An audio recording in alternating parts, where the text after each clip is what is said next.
Well, it's not very often you actually get to do this, especially in what I do, but I can't believe it. 3 times on the trot, Mark Plaisted. No, neither can I, mate. It's pretty cool. So, yeah, mate. Obviously, we went over there and done some laps early to try and prepare. And to be honest, I knew I knew we were capable of doing it, but you don't think, you don't think it's possible. But yeah, it's pretty cool, man. Pretty cool. Last time we did this, I was pestering you in the pits and you snubbed me for an interview, so here's your payback. I actually wrote you guys off. After that heat, the second race, you guys had a chain come off, and I'll put my hand up, man. You guys come back the hard way and just nailed it.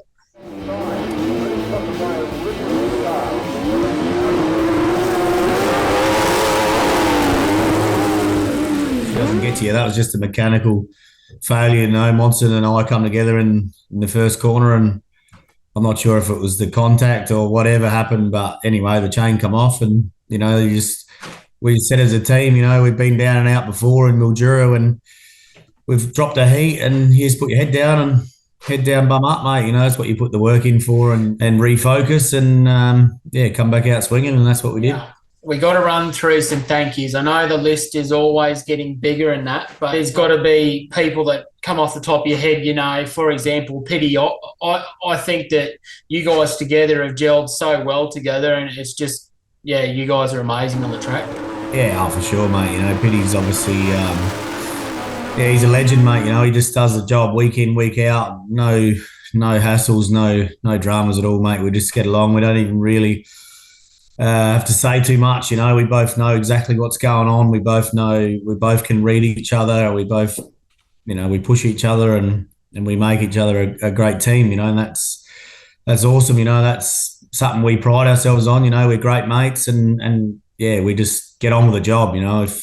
If he's a bit down and out, if he's made a mistake, I just pump him up. If I've made a mistake, he pumps me up, and back in the next heat and off we go. So yeah, he's awesome, mate. I can't thank him enough for all the effort he's done, over the last, I think it's been 8 or 9 years we've been together now, and, the results have proven it. So, yeah, it's pretty cool.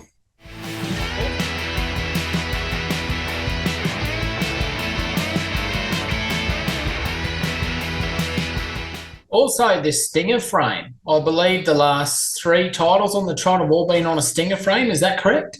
Yeah, mate. Yeah, definitely. The Stinger's the way to go for sure. Mike's definitely the man behind it all, and built us a bike, and the thing's just an absolute beast. So hopefully we can keep the ball rolling. That's the main aim now.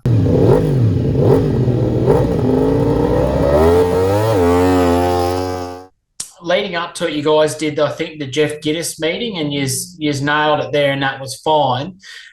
What did you find different about going to WA? Like, what was completely different, for example, to normal East Coast stuff you do? To start off with, the track was quite slick. There was I think we did the King of Pinjar was the first weekend, and that was quite slick, and we got the hang of that pretty quick. And that's probably the biggest thing. The track didn't produce the drive that, say, Gillman or Mildura does, and we used to ride in there week in, week out for the last 15 years. And then we went back for the Jeff Giddis the week later, and the track had a bit of grip in it, and you could sort of run out wide. And towards the end there in the final, we were running out wide, and it was hooking up pretty good. So, the track produced some good racing, and then come the Aussies, it was a bit slick again, because the qualifying was pretty wild, and they tried a bit with the track, and fair play to them. They got it dialed in for the main night, and it was pretty slick by the end, but produced some cool racing. And as you said in the final, that was a pretty cool race. Darren was right up our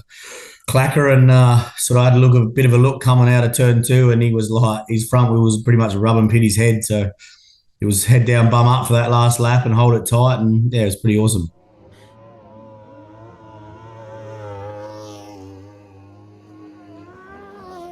Because it happened at Gillman where you guys, it was same again. It was you guys and Trelaw going into turn 1, and you just managed to just sneak up under him, and then it was all over. So what was your game plan going into the final? Because in the B final, I believe you're out of right down on the start line, and then in the in the A final, you're right up against the fence. So did you have a plan as such, or what were you trying to achieve there? Obviously, out of red, you want to make a good start and, hug around the bottom in the B final, and that was the main aim there. And yeah, obviously make the final was the first objective. So to go through the B was, that was a bit of a shock, really. I didn't think we were going to have to go through the B, but that's just how it goes. At Speedway, you drop a heat and, then bang, you're in the B. It's so tight and the competition's so good. So, yeah, obviously come to the final, we're out of yellow, and the plan is to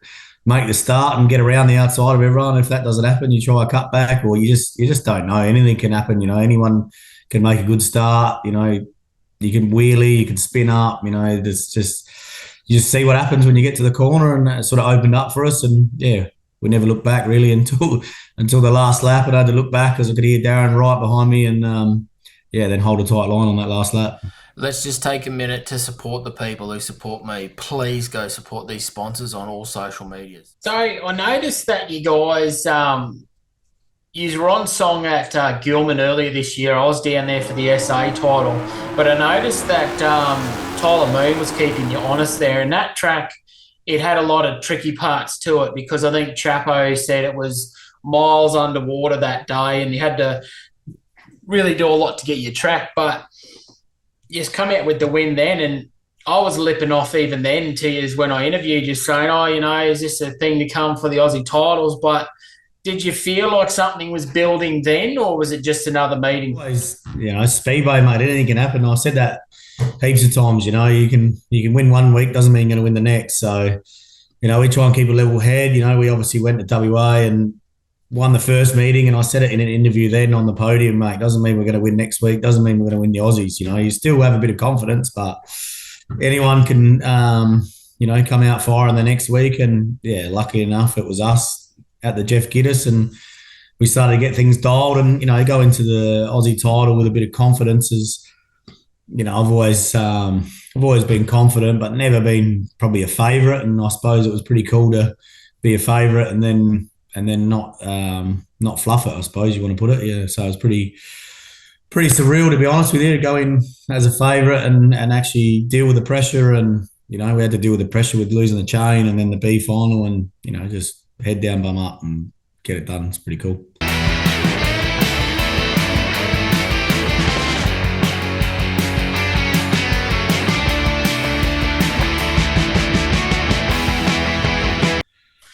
Now, I want to talk to you about sort of the crew you would have had over there with you, because there was a few, and there's a couple of regulars there. I think Roy Stout was one of them, and I can't remember his name. I talk to him all the time. He's your number one man in the pits. I think his name's Mark. Matty, yeah. Matty. So your crew you had over there with you in the pits, let alone the whole family, and I might be wrong, but wasn't Jem's parents over from the UK as well? Jem's mum and stepdad Rob, he was over. He was in the pits with us a couple of weeks beforehand, and he come in the pits as soon as we dropped the chain, mate. He's out the crowd, straight in the pits, and got his mug on TV for an interview. That was pretty funny, actually, now we look back at it. So, yeah, it was cool. We had heaps of people out. Jem's uncle was out from England as well, and I suppose the family, and I think there was probably about 15 odd crew from Adelaide that flew over. So yeah, it's pretty cool, mate. Everyone sort of gets behind it, and yeah, it's just a good family atmosphere and a good bit of fun. Now, I've got to stitch you up being a South Australian. What is with the nickname Welby? Because I remember Trent Headland said it to me the other day. He goes, I'm going to catch up with Welby. And I'm like, cool, what's that? Yeah, that's just a nickname my uncle gave me when I was a kid. I think it was a TV show, Marcus Welby or something. So, yeah, I've had that probably since I was about 8 or 10 years old.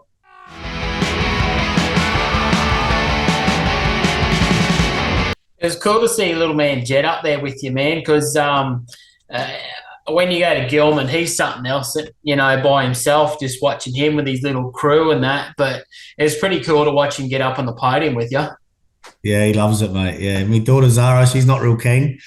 But, Jet loves it, mate. He loves getting up there and giving the boys a high five. It was pretty cool to see Darren and Blake give him a high five as well. It's what we're all about. We're all mates. It's good sportsmanship, and, he enjoys it. And it wasn't that long ago, Jake Trelaw was doing the same thing. Now we're racing him. Actually glad you brought him up because I forgot. I've got my little list of things I want to talk about here. But is it wild watching Jake come through and that now? Because it is for me. I get to watch him race probably a little bit more than you do, but it's just crazy that he's such a humble kid and he's coming out of his shell a bit, but he's sort of making his own way, like he's not riding the coattails of his dad. He's going good, he's been around it as well. And yeah, he's riding really, really well. He rode really well on the weekend. And it was pretty cool to see, It's good to see him in the B final. And yeah, he's riding smart and riding smooth. And yeah, he's got a big future, man. See, we do a little bit different in Queensland. Our season's just sort of starting here, our local state season, but I know Gillman doesn't kick off for a little while. What are sort of your plans? Because we got the Aussies next year in Tamworth, and I'm not really sure how you go around there. Is Tamworth a favourite track of yours, or what's sort of the deal? Oh, for sure. I rode the Aussies there in 2018. I think we made the final and ended up fourth, but I enjoy any track, mate, and that's sort of pretty cool, big, fast track. So, yeah, we're looking forward to that. But, yeah, we haven't got much now. We're sort of finished up for probably pretty much the rest of the year, really. So we'll just see what happens and, sort of won't kick off until November, I suppose, over here. So, but I don't normally ride as often as I'd like to. I'd sort of, like we mentioned, Jet, he's on the little solo now. I've got him a little solo, so I'll be at most Gillman practice days and the sidewinders, and I'll just sort of be there for him and try and get him going good on the little solo, and yeah, should be good.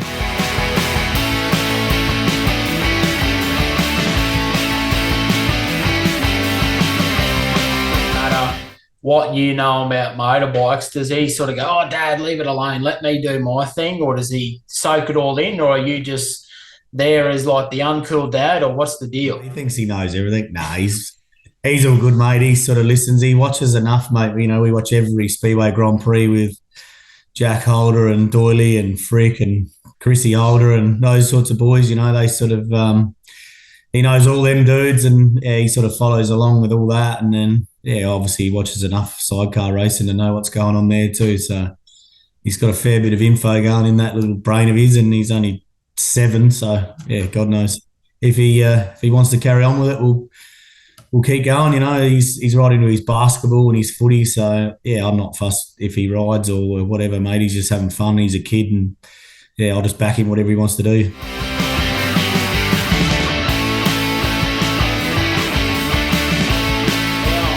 We got to discuss Gem because she's obviously keeps the home fires lit for you and all that sort of thing. But I did catch a pretty cool moment at the Gillman Aussies where I didn't realise I even had it. I had the camera going and you're giving her a hug and she's saying she's so proud of you on that. So what's it like to keep, succeeding so well with a lady that's just got your back 110%? These moments are quite special, and, to share them with her, and, she's backbone of the team, really. So she keeps everything in line and keeps kids in line, and yes, it's pretty cool, man. She's awesome. So where do you see this all going? Like, obviously you're still hungry, and you've won 3 on the trot, and I believe there's only 4 teams in the history of the sport that's ever done it. Where do you see this all going? Like, say for example, if you do win the next one, what do you see? And if you don't win the next one, what do you see? It's having fun, mate. That's the main thing.